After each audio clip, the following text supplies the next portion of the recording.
I want to discuss two main things in this video. First, do IEM cables make any difference to the audio quality? And secondly, where should I buy some decent cables without breaking the bank? Well, I have some recommendations.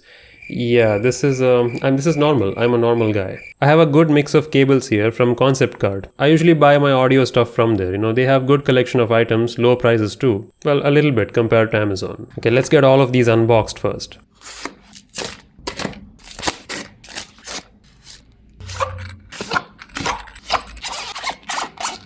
Cool, so we have three main varieties. We have balanced cables with 4.4mm connections. Then there's the typical single-ended ones with the 3.5mm connectors and one with Type-C. Now this is my first experience with balanced cables. I have heard of them before. Apparently they give you better audio separation because they carry individual signals, and apparently they are also capable of delivering more power to the IEMs compared to single-ended ones. And yes indeed, my experience was exactly that. I used some of the best IEMs I have, like the SimGoat SuperMix 4, to try out all of these. And while I was already happy with the SuperMix 4, these balanced cables made it sound even better. It widened the soundstage and elevated the mid-range, making them sound even nicer. Now of course I have to acknowledge there's a significant part played by the dongle as well, like I'm using the Audiocular D07 which has an amplifier chip too. Even though it has the same DAC as the D10, the additional amplifier makes a difference. So along with this 4.4mm one that I have, I also purchased an additional 3.5mm for my single-ended cables. Although I plan on using the balanced one a lot more because it sounds nicer. Not every IEM gave that same result. I mean, it depends on the IEM as well, obviously. Some performed much better than the others. Primarily the more premium ones performed better than the mid-range ones. But I did see a difference in almost every single one of them. So in my opinion, this is a proper upgrade. Getting a balanced cable,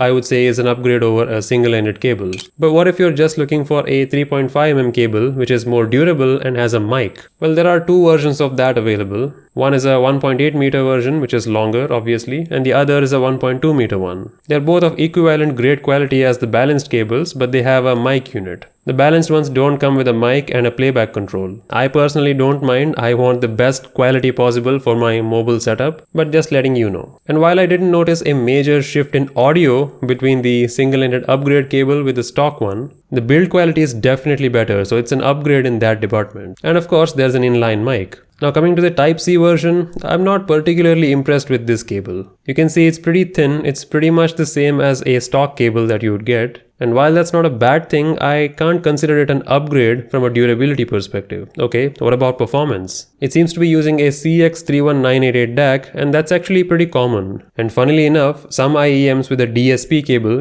ones that come with a Type-C connection, have better DACs. For example, the SimGoat EW300 I'm using has this DAC, which is superior. Well, I mean, slightly superior. It has a little bit better dynamic range, but they are both 32-bit capable DACs. So while it is good, it's not exactly an upgrade. Now you might be thinking the SimGoat EW300 is somewhat expensive. Guess what? Even budget IEMs like the Moondrop Chew 2 DSP has the same chip. That's surprising, right? The Chew 2 DSP is actually like 2 to 3 times less expensive than the SimGoat EW300. Moondrop is punching well over its price bracket. And other IEMs like the Salnote Zero have a 993 DAC, which is considered a step up over this one. And it's also the same DAC used in these dongles here. I think you get the point. I would say these Type-C cables are a good replacement cable, not exactly an upgrade. They may not downgrade the audio, but they won't necessarily upgrade it. But they are nice to get in case you have an IEM and you wanted a Type-C cable with a mic. Now I don't necessarily need a Type-C cable, so among these four, which would I pick? The single-ended ones are nice, but I favor the balanced ones a bit more because I'm looking for the best possible performance. And between these 8-core and 16-core cable, I think you already know I'm going with the big chungus because I like how thick it is. Hey, yo. On a side note, in case you're wondering, is there any sound difference between the 8-core cable versus a 16-core? No, there isn't any noticeable difference in sound performance. It's just about durability. You can see that 16-core cables have more individual cables than the 8-core one, obviously, so they'll be a bit more durable. Plus they feel durable as well, like when you hold them they feel rigid like a rope. I love that. That'll be my daily driver, and I'll pair it with this Dingus Dongle 9000. Yes, I have confirmation. Those are the official names. The links to all of these will be in the description. Based on whatever you need, you can take a look.